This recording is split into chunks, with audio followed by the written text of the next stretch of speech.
तो बच्चों अभी हमने इससे पहली वीडियो में पढ़ा था श्रृंगार रस का पहला वेद। श्रृंगार रस का पहला वेद कौन सा था? संयोग श्रृंगार। अब संयोग श्रृंगार का हम दूसरा वेद पढ़ते हैं। संयोग श्रृंगार का दूसरा वेद होता है वियोग या विप्रलम श्रृंगार। वियोग, अगर कंफ्यूज नहीं होना है, अगर बोर्ड एग्जाम में विप्रलम श्रृंगार लिखा हुआ आएगा और तुमने वियोग याद किया है तो वियोग और विप्रलम एक ही होता है। ठीक है भाई, सेम डेफिनेशन होती है। तो आइए अब हम संयोग श्रृंगार में नायक और नायिका एक साथ होते हैं। ठीक है भाई, और इसमें नायक और नायिका अलग अलग होते हैं। तो अब देखिए हम वियोग श्रृंगार या विप्रलम श्रृंगार की परिभाषा पढ़ते हैं। सबसे पहले एक दूसरे के प्रेम में अनुरक्त नायक व नायिका के मिलन का अभाव वियोग श्रृंगार कहलाता है। यानी कि इसमें नायक और नायिका तो इसमें भी होते हैं, लेकिन दोनों बिछड़े हुए होते हैं और उनके मिलन का अभाव पाया जाता है। यानी कि नायक और नायिका दूर उपस्थित होते हैं तो इनके मिलन का अभाव पाया जाता है। तो वहाँ क्या होता है? वहाँ विप्रलम या वियोग श्रृंगार होता है।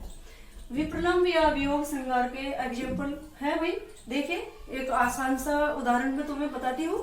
देखिए इसमें ओधो तुम ओधो यह कहियो उनसो हम और कछु नहीं जानती है, पिया प्यारे तिहारे निहारे बिना अखियां दुखियां नहीं मानती है। इसमें उस समय का वर्णन किया गया है जब प्रभु श्री कृष्ण गोकुल को छोड़कर मथुरा चले जाते हैं। तो उनके वियोग में सभी वृंदावनवासी और गोकुलवासी व्याकुल रहते हैं। तो कुछ गोपियां होती है जो श्री कृष्ण से प्रेम करती है, वो श्री कृष्ण के विरह से अत्यधिक व्याकुल होती हैं। और जब श्री कृष्ण अपने चचेरे भाई उद्धव को वृंदावन वासियों के पास भेजते हैं तो गोपियां अपना संदेश उद्धव के माध्यम से श्री कृष्ण को भेजती है। यानी कि हुआ इसमें नायक और नायिका दूर उपस्थित रहते हैं, है ना भाई। तो श्री कृष्ण से क्या कहती है गोपियां कि उद्धव तुम उनसे जाकर यह कह देना हम इससे और अधिक कुछ नहीं जानती है कि हे प्रिय श्री कृष्ण तुम्हें देखे बिना हमारी आंखें नहीं मानती है, हमारी आंखें दुखती रहती है और तुम्हारे दर्शनों के बिना नहीं मानती। यानी कि नायक दूर उपस्थित होता है और नायिका अपना संदेश उद्धव के माध्यम से नायक के पास भेजती है। तो यह क्या हुआ भाई? विप्रलम या वियोग। वियोग मीन्स होता है बिछुड़ना और संयोग मीन्स होता है मिलना। तो अगर संयोग श्रृंगार है तो उसमें मिले नायक नायिका एक साथ होते हैं और वियोग में या विप्रलम में पिछड़े हुए होते हैं, बिछड़े रहते हैं। तो ठीक है भाई। अब इसमें है गोपियां उद्धव के माध्यम से बिछड़े हुए नायक यानी श्री कृष्ण के पास अपना संदेश भेजते हुए कहती है कि तुम्हारे दर्शनों के बिना हमारी आंखें दुखती रहती हैं और ये नहीं मानती हैं। ऐसे ही एग्जाम्पल है प्रिय पति वह मेरा प्राण प्यारा कहाँ है, लकमुख जिसका मैं आज तक जी सकी हूँ, हृदय हमारा वह नयन तारा कहाँ है। इसमें प्रेमी भी प्रेमी प्रेमिका से बिछड़ा हुआ होता है ना भाई। इसी प्रकार के बहुत सारे एग्जाम्पल है इसमें। तो ये सबसे इजी है क्योंकि ये तुम्हारा जो इसमें भारतेंदु हरिश्चंद्र वगैरह के उससे लिया गया है और बहुत ही इजी एग्जाम्पल तुम्हारे लिए दिया है। ठीक है भाई, अब आते हैं इसके स्पष्टीकरण पे। इसमें कौन आलंबन है, कौन उद्दीपन है और कौन इसका स्थायी भाव क्या होता है। स्थायी भाव शुरू में ही बता दिया है। संयोग श्रृंगार और विप्रलम श्रृंगार दोनों का स्थायी भाव रति ही होता है। चलिए चलते हैं। इसमें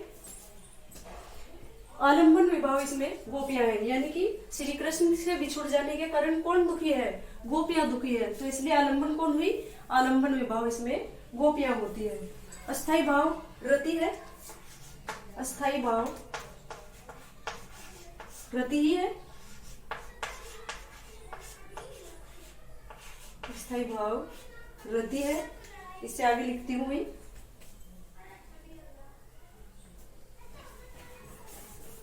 उद्दीपन विभाव क्या होगा? उद्दीपन विभाव होगा मतलब जो हमारा स्थायी भाव उसको और अधिक बढ़ा देने वाली क्रिया को उद्दीपन विभाव कहते हैं। तो उद्दीपन विभाव होगा तुम्हारे दर्शनों के बिना श्री कृष्ण के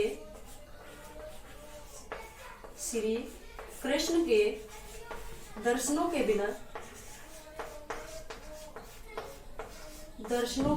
बिना श्री कृष्ण के दर्शनों के बिना आंखों का दुखते रहना,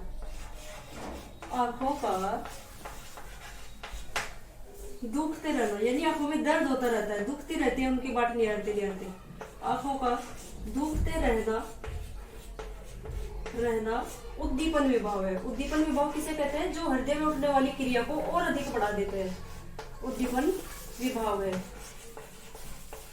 तो भाई वैसे वो श्री कृष्ण के वियोग से दुखी है, लेकिन जैसे ही उन्हें दिखता है कि हमारी तो आगे श्री कृष्ण का रास्ता निहारते निहारते दुखने लगी है, तो उनका दुख जो विरह होता है वो और अधिक बढ़ जाता है। तो आंखों का दुखते रहना क्या हुआ?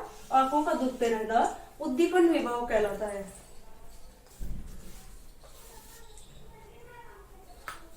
इसके बाद आता है अनुभव।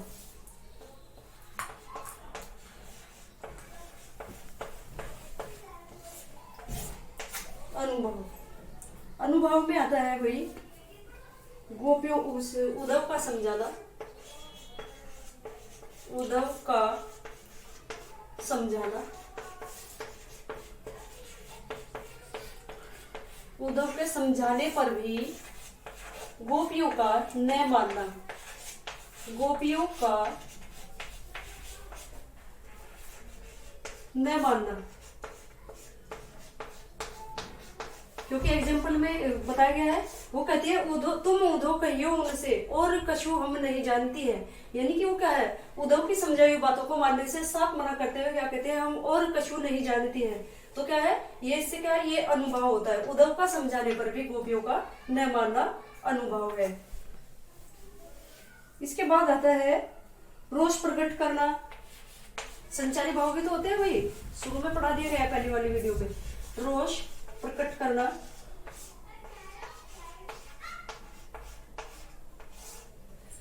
रोष प्रकट करना, दुखी होना, दुखी होना, रोष प्रकट करना, दुखी होना आदि संचारी भाव है, आदि संचारी भाव है, आदि संचारी भाव है। तो भाई ये हो गया हमारा श्रृंगार रस का सेकंड पार्ट, वियोग या विप्रलम श्रृंगार। इसके बहुत इजी एग्जाम्पल है और ये बहुत ही इजी एग्जाम्पल हमने बोर्ड परीक्षा की तैयारी के लिए उठाया है, क्योंकि ये तुम्हारे सिलेबस में भी है और मेरा विश्वास है कि बच्चे इसको आसानी से याद कर पाएंगे। ठीक है भाई, चलिए अब हमारे ये श्रृंगार रस कंप्लीट हो गया है। सभी बच्चों को समझ आया होगा और सभी बच्चे इसको सब्सक्राइब करें, लाइक करें और बेल आइकन को दबाना न भूलें। और अगर इसमें कुछ आप सजेशन देना चाहते हो, मैं बार बार बोल रही हूँ, अगर इसमें कहीं कोई कमी दिखाई पड़ती है, कोई बच्चा कुछ सजेशन देना चाहता है, कुछ सुझाव देना चाहता है, तो हमारे चैनल में आपका स्वागत है। धन्यवाद।